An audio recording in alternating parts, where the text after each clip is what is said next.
Bonjour à toutes et à tous. Aujourd'hui, nous allons vous parler du cycle de l'eau. Mais pourquoi parler de l'eau? Tout le monde connaît, que ce soit la pluie, la neige, les fleuves ou les océans. Et pourtant, ce qui est très intéressant avec l'eau, c'est que c'est un élément fascinant et présent sous diverses formes. Et cet élément fascinant, il est aussi en mouvement. On nous parle souvent de la pluie qui tombe, des fleuves qui débordent et emportent tout sur leur passage, des océans et leurs marées, ou encore des glaciers qui fondent et qui avancent. Alors justement, pour illustrer ce mouvement, nous allons vous présenter le cycle de l'eau. Commençons l'explication par les glaciers. Les glaciers sont une masse de glace qui se forme par le tassement de plusieurs couches de neige.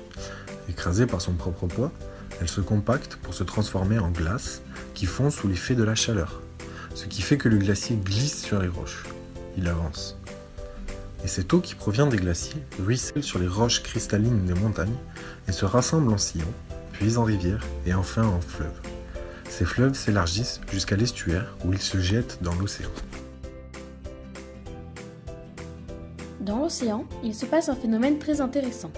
Il a lieu partout sur notre planète, mais c'est dans les océans que la part d'eau concernée est la plus importante. C'est l'évaporation.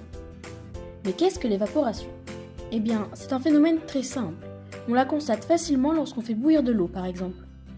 Plus l'eau se réchauffe, plus la surface fume. On appelle cela de la vapeur d'eau. C'est ce qui se passe à la surface des océans. Grâce à la chaleur du soleil, l'eau de mer devient vapeur d'eau et s'échappe dans les airs. Cette eau, évaporée dans l'atmosphère, va, grâce à des effets de pression et de température, se transformer en nuages. D'abord petits et épars, ils vont peu à peu se rassembler et grossir. On les appelle alors des cumulonimbus. Ces nuages sont pour ainsi dire libres comme l'air. Ils se déplacent au gré du vent. Mais nous allons nous intéresser plus particulièrement à ce petit nuage qui revient vers les terres. Ce nuage, tout au long de son chemin, il va continuer de se charger, de grossir et de se densifier.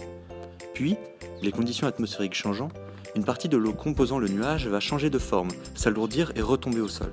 Ce sont les précipitations, généralement sous forme de pluie ou de neige suivant ces conditions.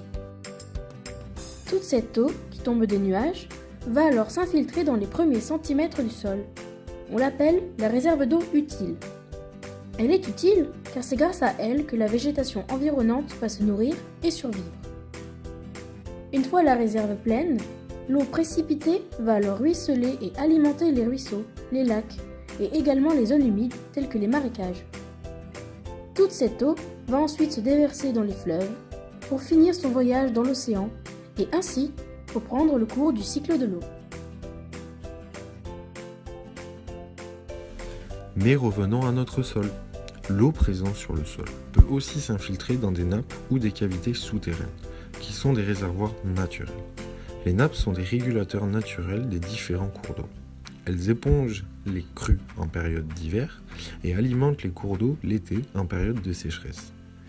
Les cavités, quant à elles, sont généralement reliées à un fleuve ou à l'océan par un système de galeries que l'eau a creusé au fil du temps. Ainsi, le cycle de l'eau ne s'arrête jamais.